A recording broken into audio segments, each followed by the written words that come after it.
This is about terrorism in historical perspective, because we've all become much too used, I think, to random and deadly terrorist attacks in this country in the past few years. Beginning of this year, 2018, an opinion poll found that some 2/3 of Britons expected a major terrorist attack to have taken place on British soil by the end of the year. You can see here that's more than any other country where the same question was asked. More than France, Germany, or the United States.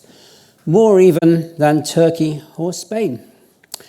And this level of fear reflected not least the fact that 4 serious terrorist incidents took place in the UK in 2017, the previous year.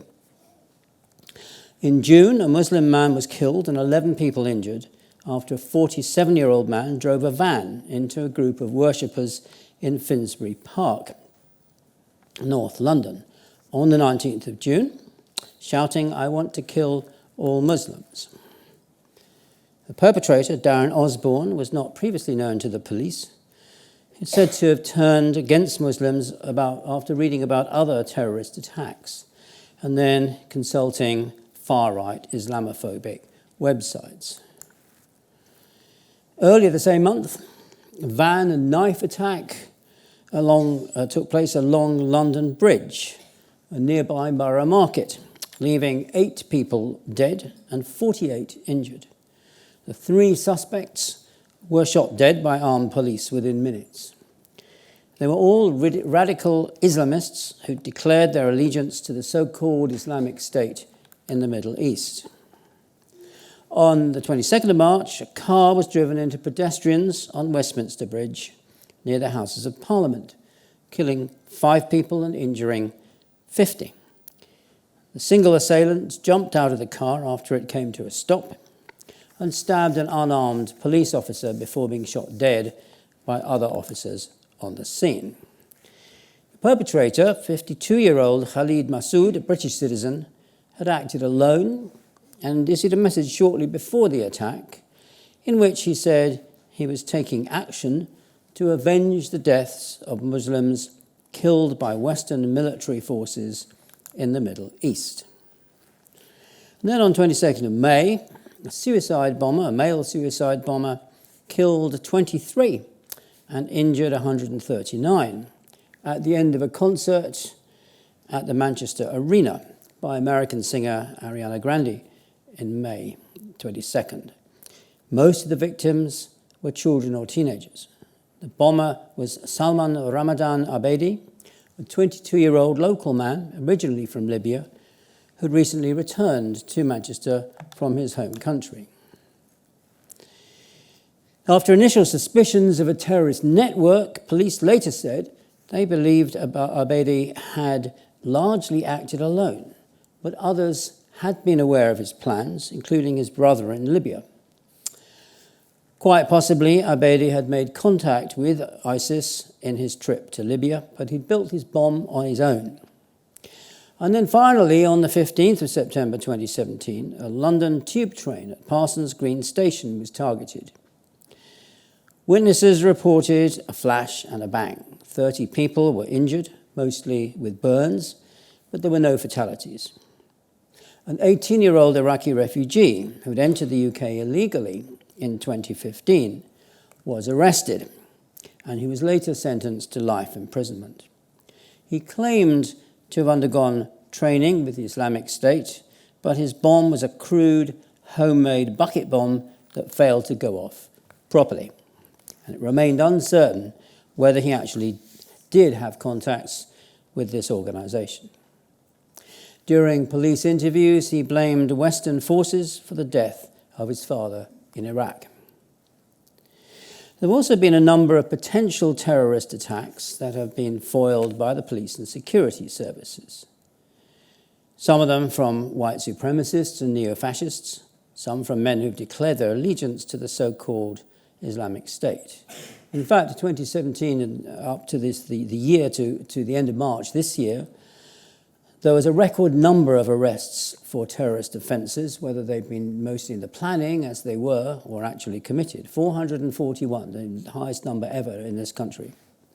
Now, it's striking that looking at these incidents and these attempted perpetrators and at terrorist attacks in the UK in the last few years, the perpetrators have mostly been loners, even if they've claimed allegiance to some larger organisation.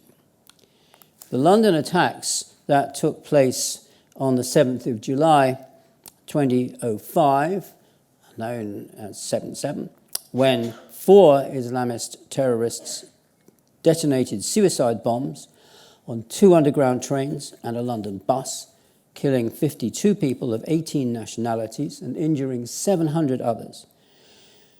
These were unusual in the extent of the damage and loss of life they caused, and in the degree to which they were coordinated. Statements by the perpetrators said that they were avenging the killing of Muslims by British armed forces in Iraq and Afghanistan.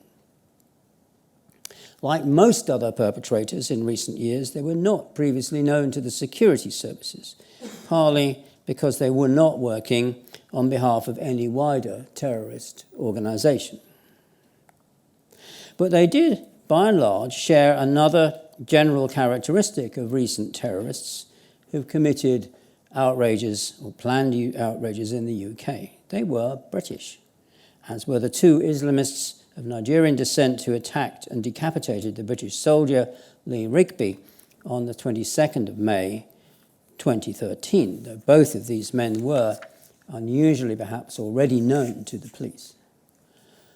And similarly, on the 16th of June 2016, the Labour MP Joe Cox was fatally shot and stabbed on the street by Thomas Mayer, a man associated with the far-right organisation Britain First. Indeed, that's the slogan he shouted as he murdered the MP, but had not been previously suspected of any intention to commit terrorist acts.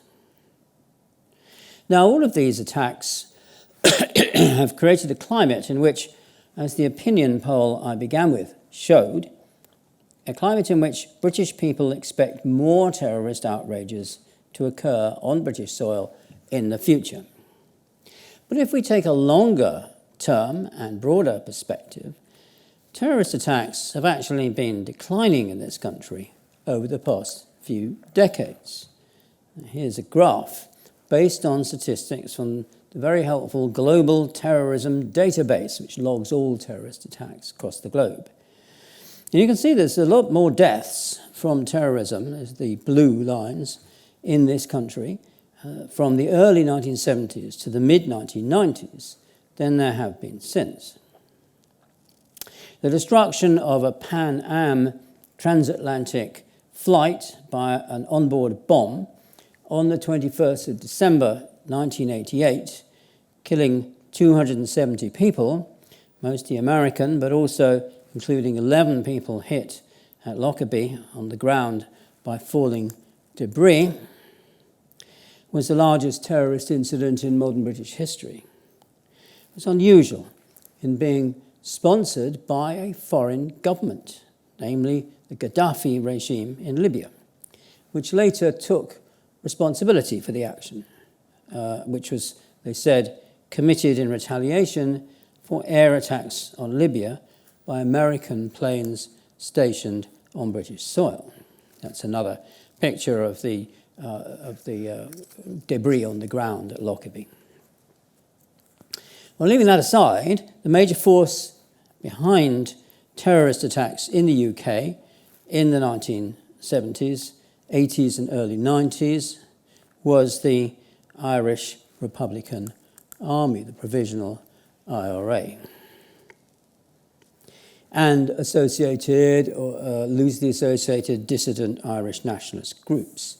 So the decline of such attacks from the mid-90s onwards reflects the impact of the Good Friday Irish peace agreement. And if we broaden out and look at the recent history of terrorism in Western Europe as a whole, there's a similar pattern. Of course, this is similar to some extent because the UK statistics are part of the series. But in addition to that, the falling number of terrorist attacks by the Basque group ETA from the end of the 1980s reinforces this pattern. ETA was committing terrorist attacks in order to bolster its campaign to achieve independence for the Basque country in northwestern Spain, where a different language is spoken and a somewhat different culture obtains. Looking at the global statistics, neither Britain nor Western Europe comes anywhere close to the scale of terrorist activity in countries in the Middle East and Asia, if this snapshot view from 2013 is anything to go by. You can see the highest percentage of global deaths by terrorism in 2013 was in Iraq, where a third of all deaths were from terrorism. And then we go down, Afghanistan, Pakistan, Nigeria, and Syria, and then somewhat lower figures, the rest of the world, about 10%. So it's not quite high, but it's extraordinarily high in those countries in the Middle East. So what exactly is terrorism? Well, there's a huge amount of argument about the definition, as you always get among academics, but essentially it means the exercise of violence in order to intimidate, or in other words, to terrorize people into doing something they wouldn't otherwise want to do. People could be people in general, could be governments, could be political parties. The word terrorism was actually invented during the French Revolution, like so many other modern political ideas of communism, socialism, liberalism, and so on and so forth. Surrounded by invading monarchist armies led by the Austrians, who threatened to execute all the revolutionaries if they won and occupied Paris, and menaced by a whole range of internal enemies after they'd guillotined King Louis XVI on 21st of January 1793, the Jacobin faction of the revolutionaries instituted a reign of terror in Paris and in the provinces, in which three central principles of modern terrorism emerged.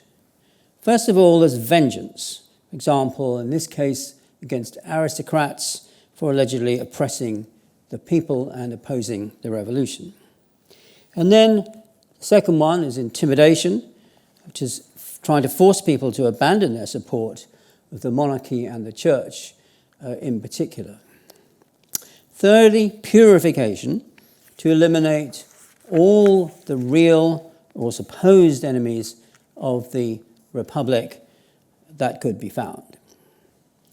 Thousands of people in the Reign of Terror were guillotined or shot or otherwise killed by what Edmund Burke, the most trenchant critic of the revolution, called already in 1795, those, now quoting here, those hellhounds called terrorists, before the Reign of Terror came to an end with the overthrow of the leading figure in the government, the Committee of Public Safety, Maximilien Robespierre, on 28th of July, 1794. That's what happens to, as you can see the picture, a lot of victims of the terror, the Reign of Terror. That's what also happened in the end to Robespierre. Well, the word terrorism went straight into the dictionary published by the Académie Française in 1798. Other radical revolutionary regimes in later history followed the example of the Jacobins. So I moved forward a century or more.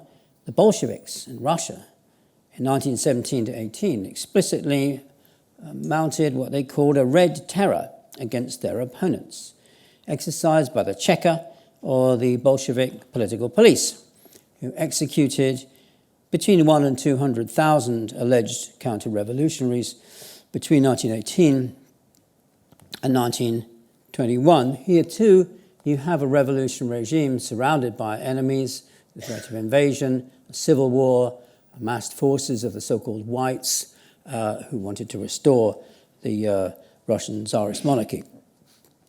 As the Soviet, or the Bolshevik newspaper Izvestia announced on the 3rd of September 1918, it's necessary, and I quote, to crush the hydra of counter-revolution with terror. And here you have a hostile cartoon coming from the so-called white side, showing the Bolsheviks sacrificing Mother Russia on the altar of Marxist internationalism. The number of recognizable figures there from the revolutionaries. Well, now, of course, as we know, terror was exercised on a far greater scale in the Soviet Union under Stalin, Lenin's successor, eventually. It began in the 1930s with the deliberate killing of kulaks, or independent farmers, above all in Ukraine, but also in Kazakhstan, through the withholding of food supplies during a famine in which at least 3 million people died of starvation. The purpose was to force them to agree to the collectivization of agriculture, which in turn was intended to feed the new industrial towns Stalin was constructing. But in addition, this is a propaganda poster from that time. It says, "Destroy the kulaks as a class." In addition to that, the Soviet secret police were issued with quotas of kulaks to arrest, imprison, and to shoot, so it wasn't just starvation. And of course, from the mid-1930s to the end of the decade, hundreds of thousands of people were arrested, executed, or imprisoned in labor camps in Stalin's Great Purges, which aimed, insofar as one can find a rationale for them, at ensuring the absolute loyalty, above all, of members of the Bolshevik Party and associated institutions. And here's a French cartoon inviting readers to visit the pyramids of the USSR made of the skulls of people killed by Stalin or on his orders. Eventually, the purge escaped central control and became an object in itself, before it was finally brought to an end when even Stalin recognized the damage it was causing to the whole administrative governmental apparatus of the Soviet Union. And a comparable, though in many ways different, reign of terror was exercised by Hitler, first of all in Germany, with the arrest of some 200,000 communists and social democrats during the Nazi seizure of power from the 30th of January to the middle of July 1933, and their imprisonment in concentration camps. Here you have some of the first inmates, overwhelmingly leftist political activists, being marched into Dachau. They haven't got their uniforms yet. During the war itself, during the Second World War, the Nazis ruled the territories they conquered, above all by terror, with the German army playing its part in massively disproportionate reprisals against villages thought to be harboring resistance groups. This despite the complaints of some administrators in areas like the Ukraine and Belarus, where they said if people hated the Soviets, and they actually did welcome the German troops with traditional bread and salt before themselves being subjected to Nazi terror. If only the Nazis had not been so violent towards them, some administrators complained, then there wouldn't have been so much resistance and so many partisan groups that emerged. And the destruction of villages like Lidice in Bohemia or Oradour in France, and the massacre of their inhabitants, was repeated hundreds, if not thousands of times in Poland, Ukraine, Belarus, and other occupied territories in the east, not to mention the occupied areas of the Balkans. This is Oradour sur Glane after it was destroyed and its inhabitants killed by the SS. You can see, if you go there now, the pathetic remains of sewing machines and cars are still there. Well, since the end of World War II, there have been many other examples of dictatorial states ruling by terror. Most striking, perhaps, is Cambodia, where under the Maoist Khmer Rouge, at least 2 million people were killed between 1973 and 1979 as part of an attempt to deindustrialize and de-urbanize the country and turn it into a socialist agrarian republic. Here the people being forced out of Phnom Penh into the countryside, where many of them perished, either being shot or imprisoned or through starvation. And here too, vengeance against the urban elites who'd collaborated in the Khmer Rouge's view with the Americans, intimidation of people, and purification, turning the country into an agrarian paradise, as though they thought. All these three things are central to this reign of terror. Now, terror exercised by the state, and there are other examples too, I think is mentioned too little in the standard accounts of terrorism. It's killed far more people than individual or autonomous group terror has done over time. You think of the example of the regime of the colonels in Greece in the 70s, or dictatorships around the same time in Chile and Argentina. And in some cases, of course, it has spilled over into mass murder and genocide in a way that what we normally and instinctively think of as terrorism usually has not. But it still shares these characteristics, I think, of vengeance, intimidation, and purification. Now, the distinction between a violent state, a coercive state, a dictatorship ruling by fear and terror, and a democratic state seems an obvious one.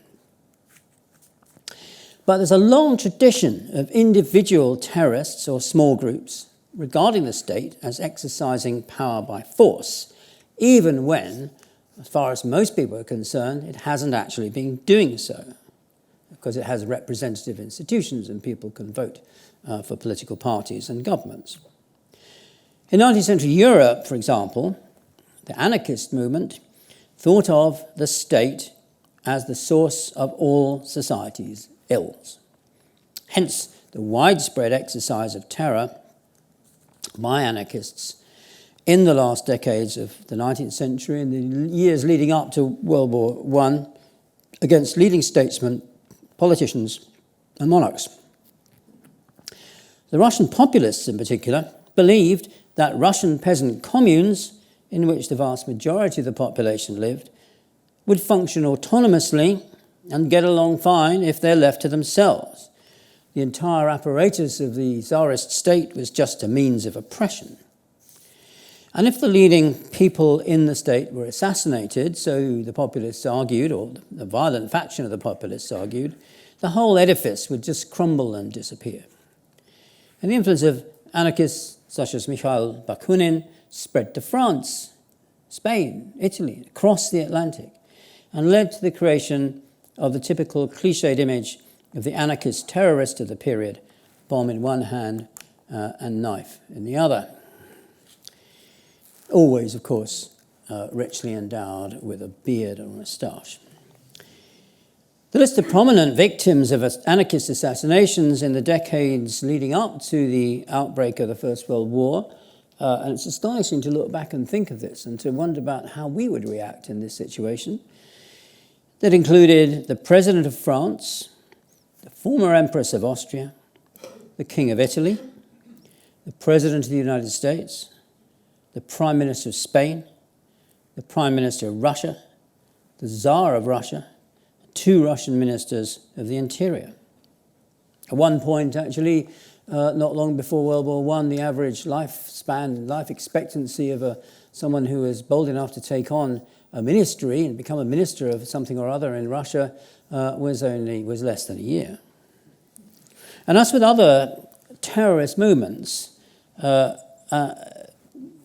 this is an important point, I think, an apparently rational aim, the destabilization of the state, spilled over all too easily into acts of revenge and purification. So, in 1993, for example, a French anarchist, Auguste Vaillant, threw a bomb into the Chamber of Deputies, the lower house of the French Parliament.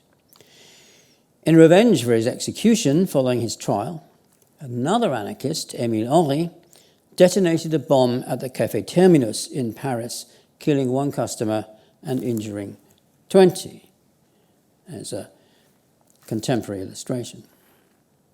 When asked why he'd attacked innocent people who were doing nothing more than simply drinking coffee or possibly absinthe and chatting away, Henri replied, "There are no innocents."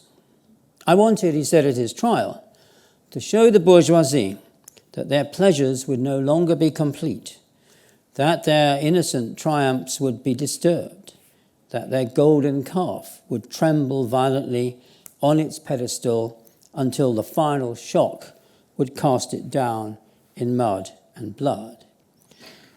And here with Émile Henry, we can see a terrorist motivated by a characteristic mixture of purification, there are no innocents, vengeance for Vaillant, and implicitly, though rather in the background, intimidation, causing fear in the population, and again destabilizing the state. And the anarchists also wanted to provoke the state into revealing its essentially authoritarian and undemocratic character as they saw it, by prompting it to undertake harsh measures of repression. And indeed, in this case, in France, it did, with the French Chamber of Deputies, for example, passing a set of repressive laws 2 days after Vaillant detonated his bomb, laws that allowed the government to close down the anarchist press. And the anarchist press was quite in favour of violence. You could find in it recipes for making bombs and death threats and similar things. And in Russia, the Tsarist secret police clamped down on all forms of opposition, intensifying repression after the unsuccessful 1905 revolution. The anarchist terror produced the opposite effect to the one intended.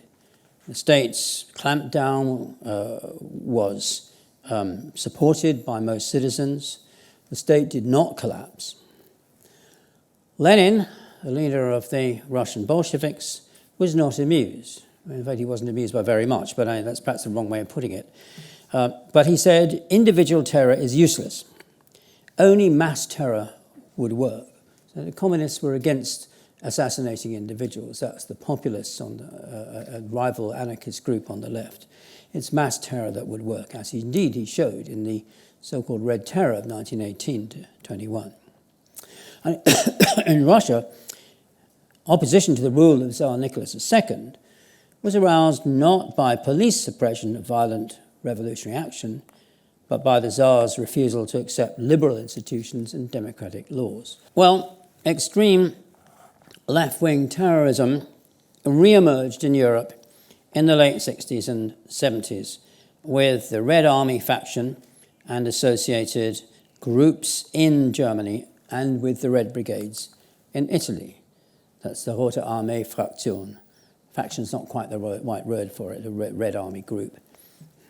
Like the Russian populists, these groups targeted agents of the state, or what they regarded as the capitalist economic system. If they launched wider attacks, they tended to be against symbols of capitalism. So, for example, the nighttime arson attacks on department stores. Their emergence, I think, was a consequence of disillusion at the failure of the student revolt of 1968 to revolutionize society. And in fact, the ambitions, looking back at 1968, of the student movement, at least parts of it, were extraordinarily broad, including not just the improvement of conditions in universities, but the transformation of society as a whole. The ideology of the terrorist movement that emerged from this is based on an extreme and dogmatic form of Marxism. And its campaigns caused a good deal of public hysteria, above all in the so-called German autumn of 1977. But I remember in Berlin, outside police stations at the time, there were big posters with mugshots of wanted terrorists, and there were crowds in front of them trying to memorize the faces so they could spot them if they saw them. And the parallel movement in Italy, the Red Brigades, reckoned to have assassinated 75 people, including the former Prime Minister Aldo Moro. Both the German and the Italian terrorist movements drew their inspiration from revolutionary terrorists in Latin America, notably the so-called urban guerrillas or Tupamaros, active in Uruguay in the 60s and early 70s, whose numerous acts of terrorism against what they regarded as a repressive state only prompted violent and extreme countermeasures by the police and the armed forces and the creation of a dictatorship in 1973.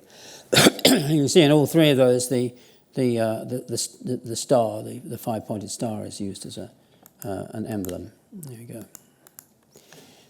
go. It's, of course, no coincidence that the terrorist movements at this time, the far-left terrorist movements, were their strongest in the two countries, Italy and Germany, that had experienced fascism as a homegrown governmental state system in the 1930s, though exactly how you explain that is another matter, I think.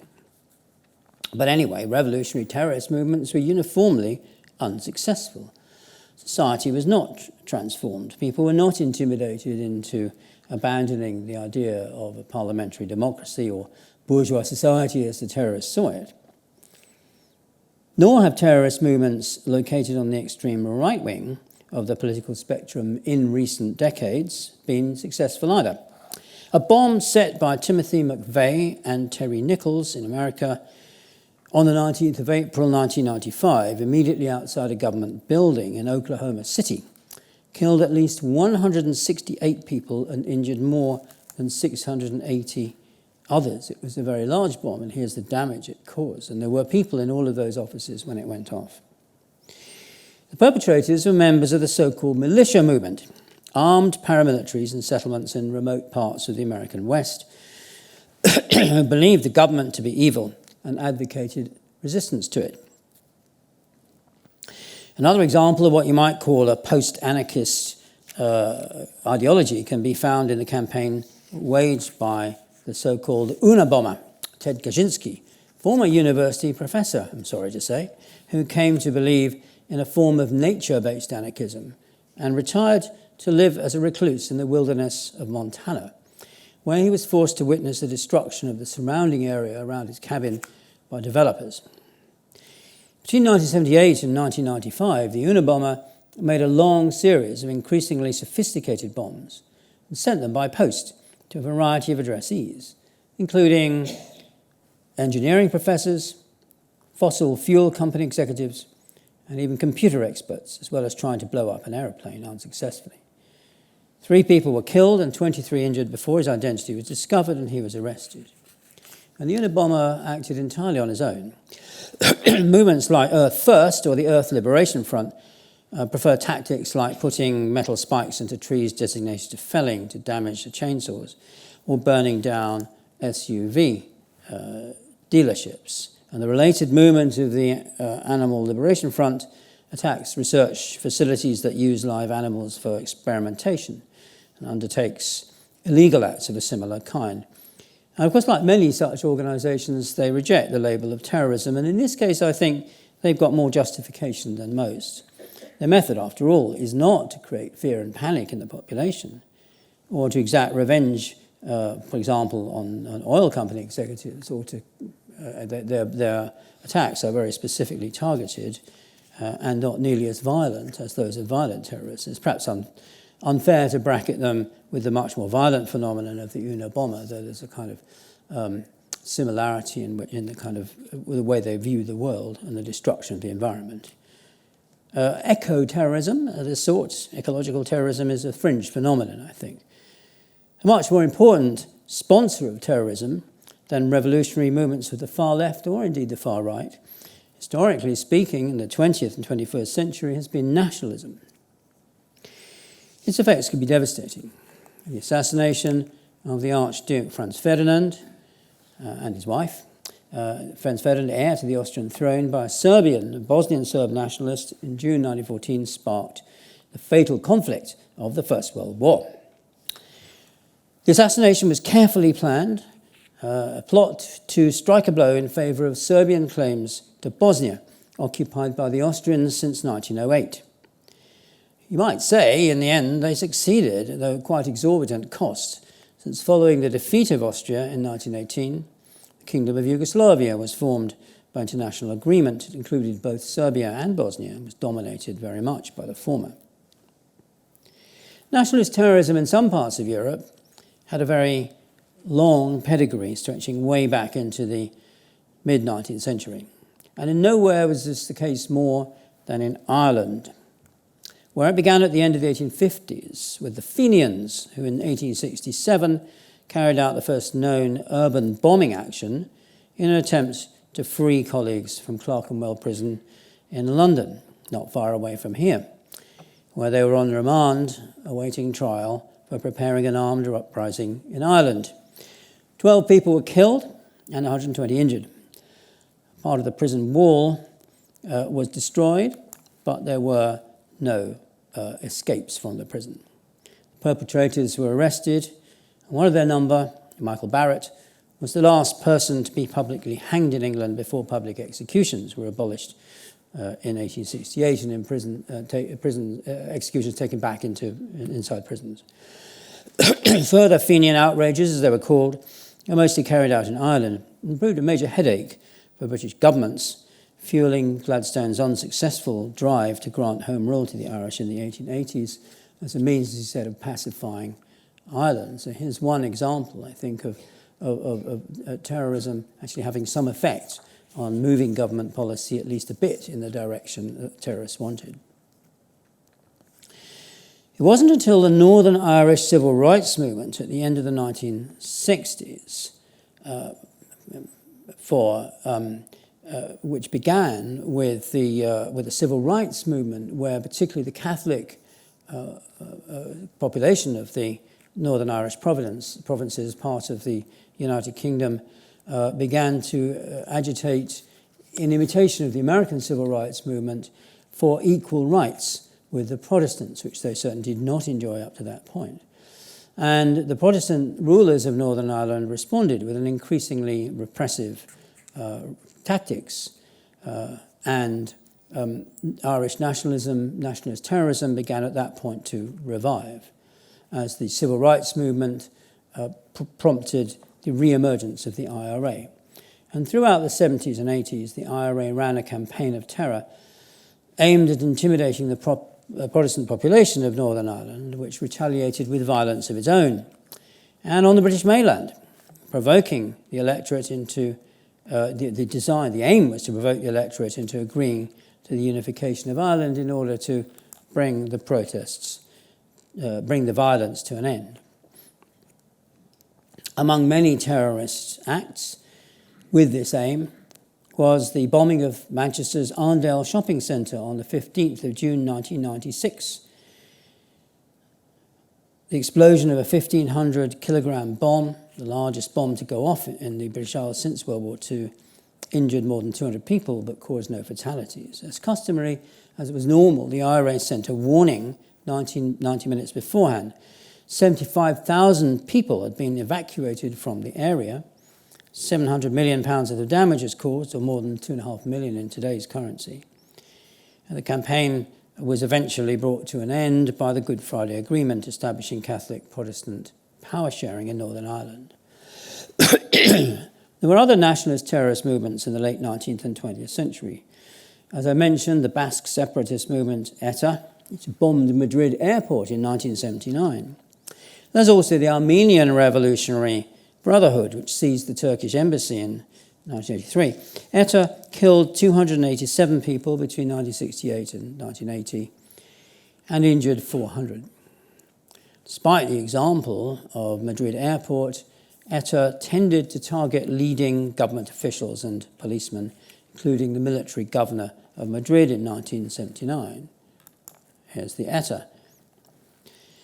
Two representatives of the, you can see the poster behind. ETA's campaign didn't slide over into the form of terrorism known in the Balkan Wars of the 90s and early 2000s as ethnic cleansing, where rape, murder, and imprisonment in concentration camps accompanied attempts by rival ethnic groups, especially Serbs, Croats, and eventually the Kosovo Albanians, to expel other ethnic groups from territory they regarded as their own.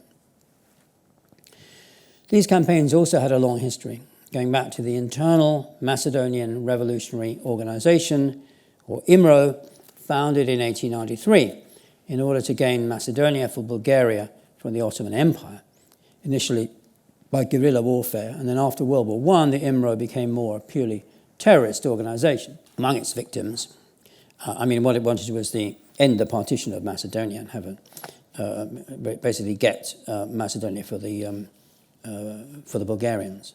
Among its victims were the Bulgarian Prime Minister in 1923 and the King of Yugoslavia in 1934. But after that, then it was effectively closed down by the Bulgarian army. And in British-controlled Palestine after the end of World War II, Extremist Zionist groups, notably the Irgun, defined even by the United States government as a terrorist organization, carried out ethnic cleansing actions, one may call them, against Arab villages, and launched terrorist attacks on the British in order to get them to leave, notably the bombing of the King David Hotel, where the British administration was housed, killing 91 and injuring 46. Zionist terrorism was paralleled by Palestinian terrorism in organizations such as Black September, the Popular Front for the Liberation of Palestine, Hamas, and others, who engaged in spectacular actions much later than the Irgun, including the hijacking of planes and cruise ships to bring attention to their cause, as well as launching armed attacks on Israeli civilians, sometimes on settlements, sometimes on villages, sometimes on individuals. Certainly, I think Zionist terrorism did play a role in the establishment of the State of Israel. And again, you can say this is one of very few cases of a relatively successful nationalist terrorist movement, though of course there were other much more important national and international forces at work as well. Well, nationalist terrorism has given way in recent decades to the rise of terrorist movements rooted in religious belief. Of course, you've got to note that some nationalist movements also had a religious dimension: Catholicism for the IRA, Judaism for the Irgun, Orthodox Christianity for the IMRO, Catholicism for the Croats, and so on. But in each case, the religious element was essentially secondary, and national ideals and purposes were more important. Terrorism, motivated primarily by religion, has taken a variety of forms. For example, in cults such as the Aum Shinrikyo in Japan, which released the deadly nerve agent sarin on the Tokyo subway system in 1995, or the Gush Emunim in Israel, which in 1984 hatched plans, fortunately not carried out, to blow up the Dome of the Rock and the Blue Mosque on the Haram al-Sharif hill in Jerusalem to clear the ground for the restoration of the temple. Or, to take another example, the Branch Davidian sect that self-immolated in 1993 with the death of its leader, David Koresh, and 82 of his followers during a siege of their compound at Waco, Texas, by US security forces. But religious terrorism has functioned in recent years, in particular, as a weapon of Islamist extremism. Beginning in the early 1990s, terrorist incidents related to Islam have grown rapidly in number, as this graph notes. Again, it's the World Terrorist Database. And of course, it goes without saying that the version of Islam which terrorists represent has got very little to do with mainstream Muslim religious practices and belief. You might say Islamist fundamentalism is to the broad global religion of Islam as Christian evangelical fundamentalism is to the Catholic Church or the Church of England. Religious terrorism, as practiced by loosely organized groups like the Taliban, Hamas, Al-Qaeda, Boko Haram, ISIS, draws perhaps on the example of the propaganda by the deed, which is a classic concept of 19th century anarchism. It combines in a radical, it's a way of drawing attention to themselves apart from anything else, but it combines in a radical form the classic terrorist aims of intimidation, vengeance, and purification. Intimidation of Christians, as is evident in numerous attacks on churches and congregations in the Middle East. Vengeance for the Russian and American interventions in Afghanistan and Iraq. And purification of unbelievers, including Muslims who don't accept the version of Islam practiced and believed in by the terrorist groups in a sort of self-defined holy war. And you can see here these terrorist hotspots tend to be precisely in these areas where there are Islamist fundamentalist movements that use violence as a means of trying to propagate their views. Now, Islamist extremism in the terrorist form differs from classical terrorist movements in the centrality of self-sacrifice and self-destruction in its tactics. Suicide bombings were rare before the rise of Islamist terrorism. They reflect its allegiance not to some secular aim, but to an imagined God. Purposes, I say imagined God because it's a particular kind of God and a particular kind of heaven that they imagine. Purposes such as destroying the state of Israel, or driving the Russians out of Chechnya, or the Americans out of Afghanistan or Iraq may be present, but they're not, in a way, they're not paramount. The driving force has been the desire to exterminate unbelievers who are seen as immoral and decadent, as in attacks carried out typically on tourist centres in Egypt in the 90s, discos and clubs in countries from Indonesia, from Western Europe, from Indonesia to Western Europe, or indeed the concert in Manchester. So increasingly, it seems to me, it's been driven by pure hatred, by the belief, indeed, declared by the French anarchist Émile Henry that I quoted after his arrest, there are no innocents. And therefore indiscriminate killing is the order of the day. What we got here is not some rational or finite aim that can be discussed. It's a limitless, transcendental purpose in a war that will only end when the terrorists' aim of a society in every country in the world that organised according to their concept of Islam has been achieved. And of course, that's an aim that's no more capable of realisation than the anarchists' dream of a society where there's no state. That's why radical Islamist terrorism is so difficult to counter. Practitioners, unlike those ultimately, as it proved, of the IRA, are just impossible to negotiate with. More problematical even than that is the fact that terrorist acts carried out in the service of a warped concept of Islam are all too frequently perpetrated by lone individuals, as I began with examples, difficult to identify in advance, rather than organised groups whose membership can be identified. Very often, the prevention of terrorism depends on monitoring groups and identifying individuals within them. But if somebody who's radically, very suddenly converted, it's very difficult to track them down. Well, there are many ways, many possible ways of tackling the problem of terrorism. They differ to some extent on the nature of the problem. One is military action, as, for example, in US President George W. Bush's war on terror. Now, on the 11th of September 2001, 19 agents of al-Qaeda hijacked 4 American airplanes, forcing 2 of them into the Twin Towers of the World Trade Center in New York, a third into the side of the Pentagon in Washington, and a 4th that was recaptured by passengers but crashed into a field in Pennsylvania. Altogether, there were more than 3,000 deaths and many more injuries. Terrorists were directed from a base in Taliban-controlled Afghanistan, and President Bush declared a war on terror, launching a NATO invasion that removed the Taliban from power. More controversially, he led a successful invasion of Iraq in the belief that Saddam Hussein, in fact a secular dictator, was involved in the bombings. Recently, a coalition of powers has more or less effectively brought about the removal of ISIS from Syria and Iraq. But military action, the war on terror, only makes sense against terrorism that's sponsored by sovereign states or imitations of them like ISIS. It's hugely costly. There's massive collateral damage in which innocent people get killed in large numbers.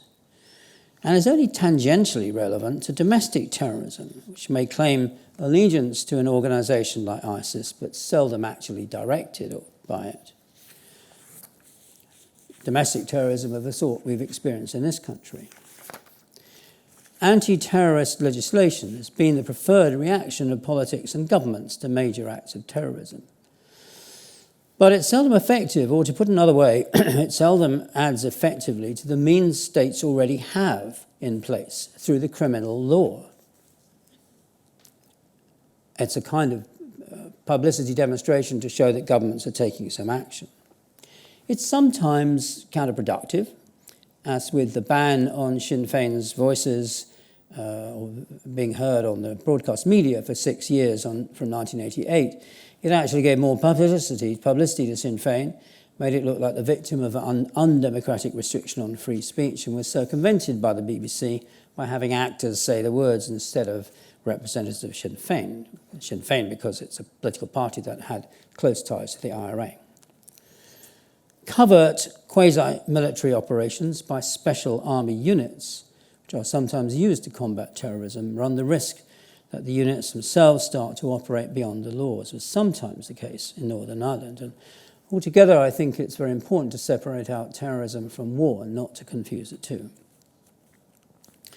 The most effective way of combating domestic terrorism is through intelligence, through the careful and thorough monitoring and identification of potential threats, as the uncovering and prevention of a large number of likely attacks in this country over the past few years has shown.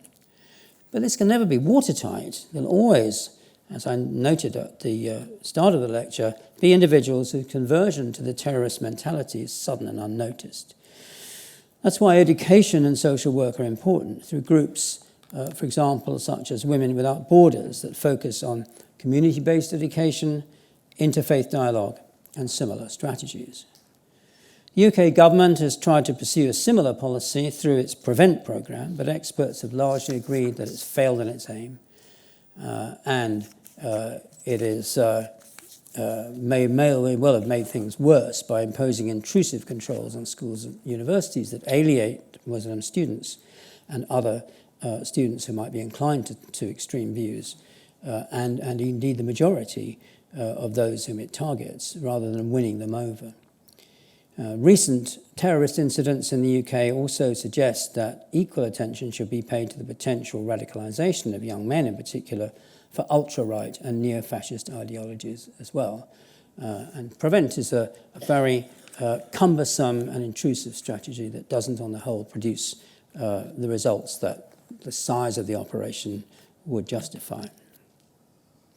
Now, terrorism almost now arouses in those who suffer from its attacks a determination to stand together in defiance of attempts to intimidate or destroy them. As examples that stretch from the cafes of Paris in the 1880s to the Manchester Arena last year have repeatedly shown. So it fails, in other words, in its aim of intimidating the public.